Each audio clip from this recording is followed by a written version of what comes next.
2 বছর আগে একটি মেয়ের সাথে বিয়ের কথা হয়েছিল, এখন কোনো কারণবশত হয় নাই, মাঝে কথা বন্ধ ছিল।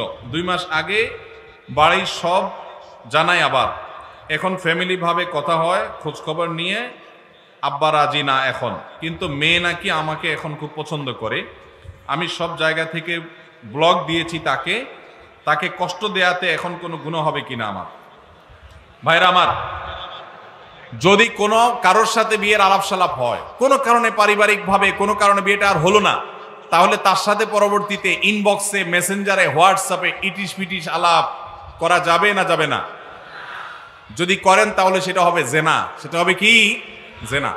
এখন যদি বলেন যে না, সে মেয়ে আমাকে ডিস্টার্ব করে, হাই হ্যালো জিজ্ঞাসা করে, আজেরা কথা জিজ্ঞাসা করে, তাহলে সোজা ব্লক মারবেন। সোজা কি মারবেন?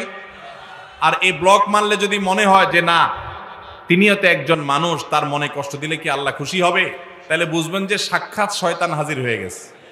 কি হাজির হয়ে গেছে? শয়তান হাজির হয়েছে। কারণ শয়তান আপনাকে মানবিক ভালো মানুষ বানানোর চেষ্টা করছে। আসলে এটা হলো নেক্সুরেতে ধোঁকা। আপনাকে আসলে শয়তান জেনার দিকে নিয়ে যেতে চায়।